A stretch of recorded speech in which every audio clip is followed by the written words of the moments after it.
8 legs shouldn't decide the fate of humanity, but in this world, they do. Because the moment spiders become our size, the food chain snaps. And we're no longer at the top. You think spiders are fragile, tiny, harmless unless provoked. But here's the strange part. That belief is the only reason you're still alive. Right now, billions of spiders are silently controlling the balance of life. They consume hundreds of millions of tons of insects every single year. Without them, ecosystems collapse. But scale them up to human size, and suddenly, that same hunger turns toward us. So the real question isn't, would they be scary? It's, how long would we last? Picture this. You're walking through your city. Same streets, same buildings. But something feels off. The air is quieter. Too quiet. Then you see it, a thread stretching across the road. Thick, metallic, almost invisible. And that's when things change.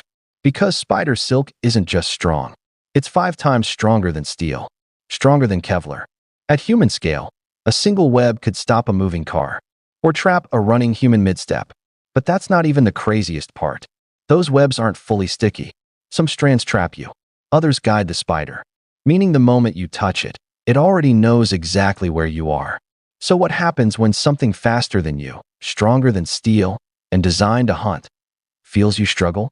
And more importantly, what happens when it decides your food? Because here's the part nobody tells you about spiders. They don't just kill. They liquefy.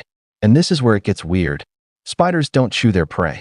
They inject venom that dissolves the inside of a body into liquid. Then they drink it. Slowly. Completely. Now imagine that process scaled up to your size. Suddenly, it's not a bite. It's a countdown. But wait, there's something even more terrifying. Not all spiders are venomous. You'd think that's good news, right? Wrong. Because if they're not venomous, they're still hungry. And at human size, hunger doesn't need poison. 8 legs, crushing force, and raw strength are more than enough. One misstep, and you're trampled. One encounter, and you're pinned. But here's the twist. There are over 40,000 known spider species. Meaning you're not facing one kind of predator. You're facing thousands.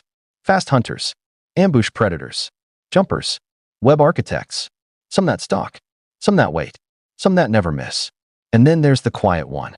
Bagheera kaplingi, the vegetarian spider. Sounds harmless until you realize something. If even the peaceful ones grow to our size, what happens when food becomes scarce? Do they stay peaceful? Or do they adapt? And if every species adapts differently, how do you predict what hunts you next? Now imagine getting caught. Not in a small web brushing your face, but in something you can't escape. Because at this scale, webs aren't annoyances. They're death traps. You don't see it. You walk straight into it. And instantly, your movement slows. Your arms stick. Your legs resist. You panic. But here's the strange part. You're not stuck yet. Some strands don't hold you. You can still move, barely. And that's your only chance.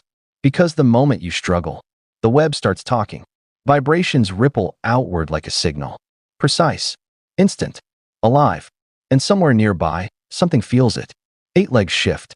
It knows your size, your position, your panic. And it's already moving. What happens next changes everything. You have seconds. No weapons. No help. Just instinct. And believe it or not, your best survival strategy isn't fighting.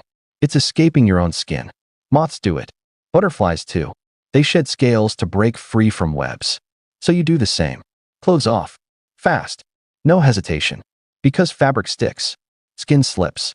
And yes, that means running for your life with nothing but adrenaline and fear. Sounds insane. Maybe. But compared to what's coming, it's the smartest move you've got. Because once the spider reaches you, it's already too late. Let's talk about the nightmare made real. The Goliath bird eater. Right now, it's the largest spider on Earth. About 30 centimeters across. Heavy. Slow. Already terrifying. But scale it to human size. And suddenly, you're looking at something the size of a car. With fangs longer than your fingers. Sharp enough to pierce. Strong enough to hold. But that's not even the worst part. Its venom doesn't just paralyze. It prepares. It turns the inside of its prey into liquid. So imagine this. You're alive. Trapped. Aware. But your body is slowly dissolving. And the spider isn't in a rush. Because it doesn't need to be. Now multiply that across ecosystems. Cities. Forests, entire continents. This isn't just survival anymore. It's war. Humans would fight back. Of course we would. Fire, blades, technology, patrols to rescue the trapped, raids to destroy nests. But here's the twist. Spiders don't think like we do. They don't negotiate, don't hesitate, don't fear. They respond, adapt, and hunt. So the question becomes, how do you win against something that doesn't play by your rules? And how long before exhaustion sets in? Because they don't need to win every time. They just need to keep coming. For thousands of years, humans have dominated this planet. We've taken down creatures bigger, faster, stronger than us. But here's the strange part. Every one of those victories depended on predictability. Spiders don't offer that. They don't roar before attacking. Don't chase loudly. Don't warn you. Sometimes you don't even see them. And that's what makes them perfect. Now scale that perfection up, and suddenly, the balance shifts. Cities become hunting grounds. Forests become no-go zones. Even your home isn't safe. Because webs can be anywhere. Ceilings, doorways, streets. Invisible until it's too late. And here's the final twist. Spiders already control the insect population. Quietly, efficiently. Remove insects, and the world collapses. But replace spiders with giants? The collapse comes faster. And that's when you realize, this isn't just about fear. It's about survival of intelligence versus instinct. So here's the question that changes everything. If spiders were our size, would we fight them? Or would we slowly learn that we were never meant to share the world with them at all?